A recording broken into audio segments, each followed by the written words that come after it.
Hey, think with us today about teaching children to work. Welcome once again to another look into the life and message of Elisabeth Elliot, who called us to live to a higher standard each day and not be satisfied with just throwing a little empty religion into life. As our series continues in the coming weeks, we'll hear from family, friends, and others influenced by Elisabeth Elliot.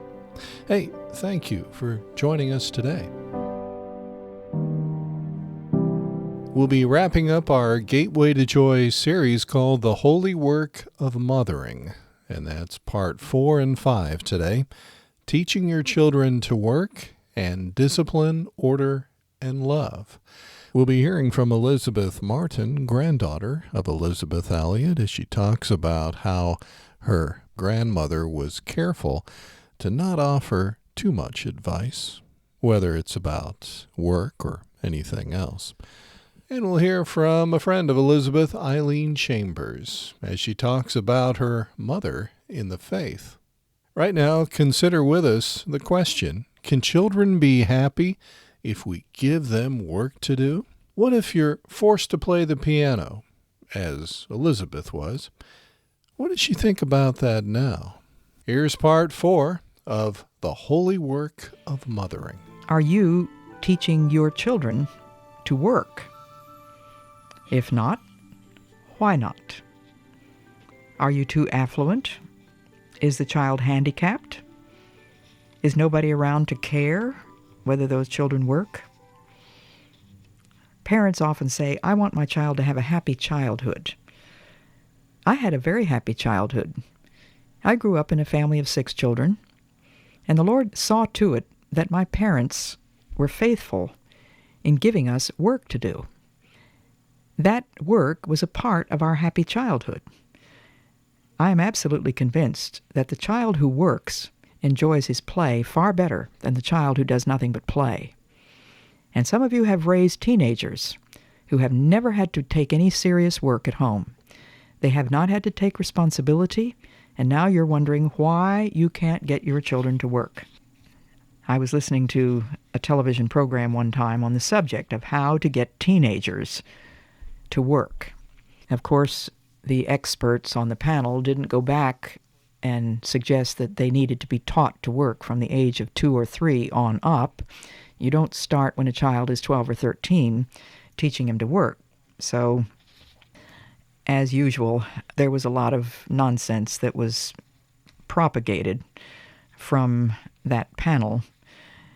But at one point in the show, a woman stood up and she said, if I tell my son to take out the garbage, he says, I will take out the garbage when I want to. Well, I was tickled to death when a woman in the audience leaped to her feet and she said, if my son said that to me, he would be wearing that garbage. You must teach your children to work. And there's no such thing as a happy childhood without work. Play will be infinitely enhanced as a reward for work well done. Many conscientious parents today are very eager that their children should have every advantage in sports and music lessons and things of that nature which are done outside the home, as though that is the most important training for life. I don't believe it is. Home is a microcosm of heaven. Love is the rule. Courtesy is the behavior. Servanthood is our task. Love, courtesy, and servanthood. I really doubt that those 3 things are likely to be taught in any depth in sports or music lessons. Please don't misunderstand me. I think sports are great for people that want sports and can do them.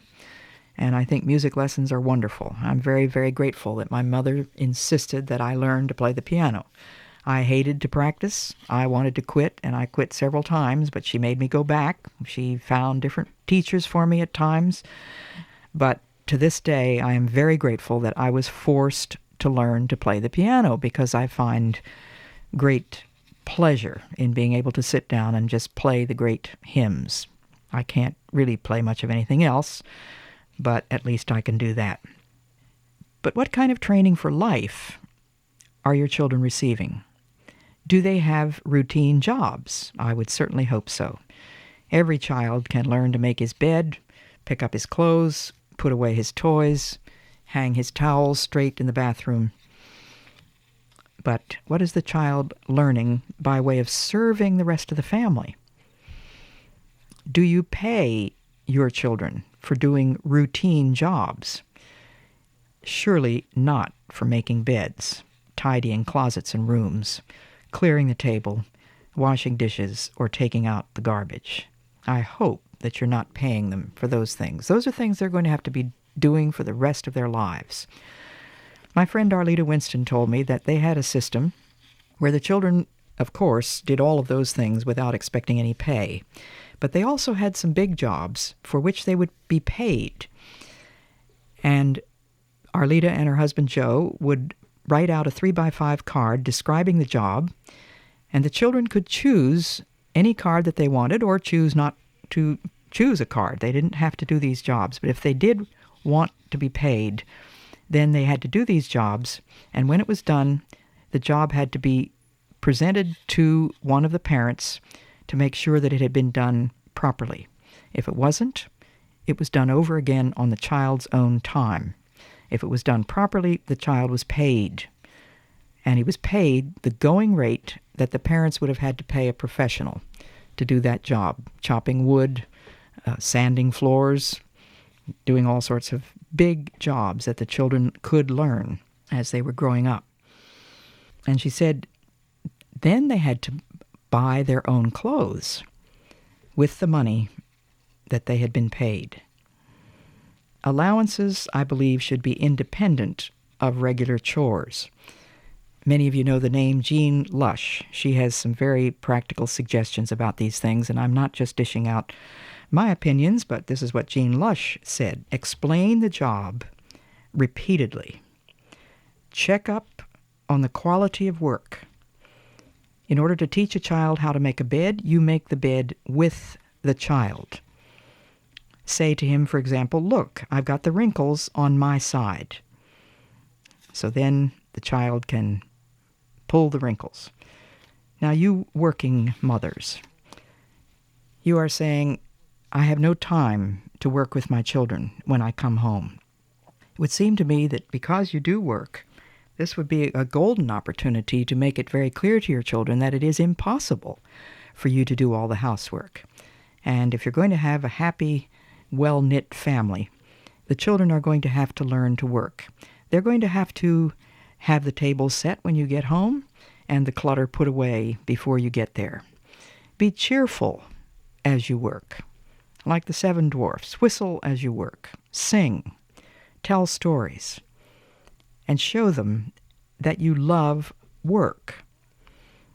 Well, I can just hear someone saying, but I don't. I don't love work. Well, you too can learn, especially as you learn to see everything you are required to do as holy work for the glory of God. You serve the Lord Christ. That's what Paul reminded the slaves who were terribly treated, the slaves who had the worst, dirtiest kind of work and the most difficult work and no pay. And Paul said to them, you do serve the Lord Christ. Why not write that on a little card and stick it up on your refrigerator or put it over your sink so that you can remember that the washing of dishes is holy work. Fathers, teach your child how to lift the hoe.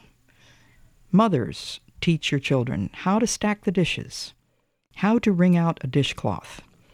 I'm glad that my mother taught me to wring out the dishcloth as hard as your little hands can wring it, and then spread it out, perhaps hang it over the faucet or in whatever place you want to put it, so that it has a chance to dry and doesn't get sour. She taught me to do things thoroughly.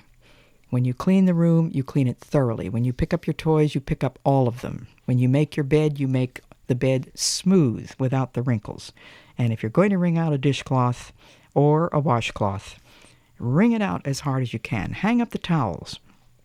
If you teach neatness, you'll be teaching a love of neatness, a habit of neatness, a glad willingness to help keep a neat house where people can be at peace without all the clutter. You can do it. You really can. Remember that the Lord will help you if you want to do it. And be cheerful and encouraging. I saw my granddaughter, Christiana, sitting at the kitchen table. She was being homeschooled, and she burst into tears over arithmetic. I just happened to be there at the time, and I heard her say, just throw the book down, and I heard her say, I can never do this. I'll never be able to do arithmetic. I can't do it. And Valerie's quiet voice saying, you can do it, Christiana. We'll go over this again. When I was teaching Evangeline to hold a needle and to use a thimble, she did a good job. Her sister had a harder time. She didn't have the same kind of manual dexterity. And I realized that there's more patience required for one child than for another. Inspect their work, check on it, praise them, thank them. Teach them to set the table, to straighten stuff on the coffee table, put the books back in the bookcase, and the spines even with the edge of the shelf. Doesn't it sort of give you a feeling of peace and happiness when you walk into a neat room as opposed to a messy one? I do believe that the Lord can give you creative ideas about how to teach your children to work. Remember to remind them continually that you serve the Lord Christ in the way you make your bed, in the way you pick up the toys. May the Lord give us eyes to see the holiness of mothering. A look at teaching your children to work, the holy work of mothering, part 4. The conclusion in this series comes in just a little bit. Elisabeth Martin is one of the granddaughters of Elisabeth Elliot. We appreciate her taking time to share some thoughts about her grandmother, who said that if you are a mother, you don't need to worry about looking elsewhere for service for God. Motherhood is your service. Elizabeth, I think I've heard your grandmother say that she thought parents should be very careful about offering advice to their children who are also parents. How did your grandmother help your parents in dealing with issues like work, while at the same time trying to let them make the decisions of parenting on their own? I think this was really hard for her. She was so black and white, and I know on several occasions she had to confess to my parents that she needed to learn to keep her mouth shut. I think she encouraged them so much, though, when she appreciated their efforts, saw her grandchildren being respectful, being obedient, and she saw that my parents were doing their best. You never lived in the same area as your grandmother. How did your grandmother try to have a positive influence on the rest of the family, even though you lived apart? Oh, she was so good at letter writing. She sent us letters regularly, and her prayers for us. I felt when she died that I lost those prayers. Not in a bad way, because obviously she's in heaven, but in the way that I felt them while she was still praying for us. She also gave us birthday and Christmas gifts. Those definitely had a positive impact on me. They were often things we needed or things that were very useful. But also she gave me a love of beautiful things that was enhanced by what she had already poured into my own mother. Her time, when she was able to give it, was such a positive impact on my life. Hey, thanks for taking time to share with us, Elizabeth, about your grandmother. Elizabeth is one of several grandchildren born to Valerie and Walt Shepard. Well, we move to part 5, the final in our series on the holy work of mothering. As we think about the tired, frustrated, and bored mother, what causes that, after all? Being tired, frustrated, bored. And where does fulfillment come? Sometimes we're told in unexpected places. Last Monday, we reviewed the beautiful story of the young village girl to whom a totally unexpected visitor appeared. It was an angel. What did he say? He said, "Hail, Mary, full of grace, blessed art thou among women." And what was her answer? "Behold, the handmaiden of the Lord. Let it happen as you say," or "Be it unto me according to your word." On Tuesday, we talked about emptiness. Not uselessness, but responding to God as Jesus himself did. He emptied himself and became obedient unto death. We might even say that Jesus had no plans of his own. He came for one purpose and one purpose only, which was to do the will of God. Mary had no agenda of her own. I think one of the things that makes mothers so tired and so frustrated and so bored is that they have drawn up an agenda of their own. I've got to do this. I want to do that. I must do so-and-so. But day by day, one day at a time, instead of making out your own plans so far in advance and being so insistent that those plans must be fulfilled, why not just receive each day quietly and thankfully what God sends? Now, I don't mean that you're not supposed to plan for tomorrow. You have to make out your grocery list, of course. You have to make plans to get the laundry done if you're having guests to come for the weekend, and you have to clean the guest room and make the beds. There are lots of things which one must plan. But the things that we want to do, and we feel as though we will not be fulfilled unless we get to do those things, may be merely our agenda, which has nothing to do with God's agenda. I find it so helpful to just trust the Lord that He's going to enable me to go through the work of a day in an orderly and calm fashion. When I commit it completely to Him at the beginning of the day, I simply say, "Lord, this is what I think you want me to do today. These are the things which I think must be done. But Lord, you know what the interruptions will be. You know all about the unexpected. And I'm going to keep a quiet heart, simply trusting you to help me moment by moment as I go through things as calmly and as quietly as I can." Jesus emptied himself and became obedient unto death. And because of that emptiness and that obedience, he was gloriously fulfilled. He was highly exalted. And so was Mary. She was exalted above all other women that have ever lived because she was given the unique privilege of bearing in her physical body the Son of God. And you remember that pregnancy took place because she was overshadowed by the Holy Spirit. She did not have a husband at that point. She was engaged to Joseph. But she had never known a man. But the Holy Spirit came upon her, and Jesus Christ was conceived in her womb. And some of the old writers believed that the moment of conception was the moment of Mary's saying, "Behold the handmaiden of the Lord. Be it unto me according to your word." Mary's consent was the exact point at which conception took place.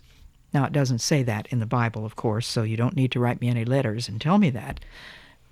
But why shouldn't it be so? It's a wonderful thing to think about, that her yes to God, he received, and at that moment, the baby was conceived. We are a chalice, a cup, an empty cup. And the Lord knows how to fulfill our lives in ways that we cannot even imagine. I spoke about the portion which was assigned to Brother Lawrence, a man who wanted to become a saint and was given the job of scrubbing pots in the kitchen. It certainly didn't seem to him like the proper place to learn to be a saint, and yet that was exactly where he learned to practice the presence of God. But the Lord gives grace for the portion that he assigns. And Juana Michaels, whose baby was born with cleft palate and hair lip and no eyeballs. The portion assigned by a loving God. Fulfillment comes through obedience to Jesus Christ. Little Theo, my 5-year-old grandson, loved emptying out drawers, sorting out the things that he wanted to keep, the things that he wanted to throw away, and the things that he wanted to give away. You know those 3 rules: put away, give away, throw away. And he enjoyed that. He actually found happiness in his work. I gave you a few tips about teaching children to work and how important it is to start very early. I had a letter from a mother who was trying to bring up a 2-year-old with order, discipline, respect, control, and lots of love. That sounds like a good program, doesn't it? Order, discipline, respect, control, and lots of love. She said we want her to be enjoyed as well as to enjoy. My problem is that the grandparents offer them snacks and other things, and other children are allowed to have them in the presence of my children. What should I do? Shall I take some apple slices along in a bag? Should I permit my child to talk back to Grandma as the others do? Do I make Christianity look bad with my decisions? And when other children come to our home, are they to respect our rules? Well, those are tough questions, and I certainly don't claim to have the last word, but possibly you could take the parents aside to explain beforehand some of the rules and just let them know that you are not insisting that their children must do the way your own children do, but at least they will understand that these are the rules of this house. Maybe you can avoid some conflict. There was a child named Autumn who was in daycare, and she had a mine attitude. This is mine, this is mine. And I can remember a little boy next door to us when I was a child, and when we would have a toy, he would grab it out of our hand and say, "Damn mine, damn mine." Well, very common, isn't it? Because children are born rebels. Children are born sinners, and it does take a lot of correction and discipline and instruction in righteousness to bring them up to true manhood and womanhood. Here's a tough question that this lady asked me. Shall I correct her while the mother sits idly by? We had an experience very recently. My husband and I were coming back from Nantucket Island on a ferry, and there was a little girl who was just screaming her head off. Just ear-splitting screams. And nobody seemed to be doing anything about it. Her parents were sitting there. But once or twice we did hear the mother say something about be quiet or shut up or shh. But the screaming persisted. My husband thought up something really sensible to do, and I couldn't imagine what he was going to do, but he quietly got up, went across to where they were sitting, and he said to the little girl, as he pointed to her mother, "Is this your mama?" And the little girl said yes. And Lars said, "There are a whole lot of us here on this ferry that would be very grateful if you would do what she says." And you know, the mother thanked Lars for that. This same lady that had written me a letter said that the cousins come once a week. They eat on the go for the entire visit. My husband hates the cleanup afterwards. The children refuse to eat broken pieces of cracker or cheese, and their mother explains that they refuse. And the children decide whether to go or not to go. If she can be coerced into going, they go. Well, that's a picture of chaos. And as the hostess mother, my advice to her would be that she simply not offer the whole cracker if the child has refused the broken one. just be calm and friendly and cheerful and just say, well, we eat the broken ones here, and see if you can't just sort of jolly them out of their rut. They will soon learn that they can do things at home which they cannot do when they go out, and it will be a very necessary lesson. Proverbs 15:19 says, "The way of a sluggard is blocked with thorns, but the path of the upright is a highway. A wise son brings joy to his father, but a foolish man despises his mother. Folly delights a man who lacks judgment, but a man of understanding keeps a straight course. The Lord tears down the proud man's house, but he keeps the widow's boundaries intact. A greedy man brings trouble to his family, but he who hates bribes will live. He who listens to a life-giving rebuke will be at home among the wise." A life-giving rebuke, so necessary. "He who ignores discipline despises himself, but whoever heeds correction gains understanding. The fear of the Lord teaches a man wisdom, and humility comes before honor." The conclusion, part 5 of our series, The Holy Work of Mothering, Discipline, Order, and Love. Well, our second guest today is Eileen M. Chambers. Eileen was a longtime friend to Elisabeth, and she was a screenwriter as well for Valerie's book, Devotedly. You see, when it came to the Christian faith and following Jesus, Elisabeth Elliot pulled no punches. And as hard as it is for us to imagine today, she was a Christian who was not afraid to be unpopular or to address the tough questions and issues. As I've said before, to me, she was the real deal. And if you look at her life, its highs and lows, I know you will find in her a Christian who walked the talk. Jesus was her closest companion. His word, the Bible, the place where she encountered him, the living God every day. And in a world no less unstable and topsy-turvy than ours, Elisabeth trusted and believed him even to the end. And the good news is that because of the Elisabeth Elliot Foundation, her teachings, life story, and presence lives on. My hope for you is that you'll partake deeply and discover not only Elisabeth Elliot, but the Jesus Christ whom she loved. Eileen Chambers, writer and friend of Elisabeth. And don't forget to visit us online sometime at elisabethelliot.org. elisabethelliot.org, where you have access to all her resources, her teaching, her books, all the recommendations, her newsletters, and pictures. I love that they've captured so many of the pictures. And follow Elisabeth Elliot Foundation on social media, and you'll get the benefit of quotes from her, pictures from her. May God richly bless you.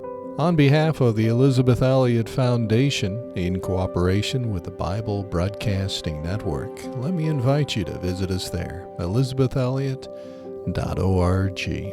And until next time, may God remind you each day you are loved with an everlasting love. Underneath are what? Yeah, underneath are the everlasting arms.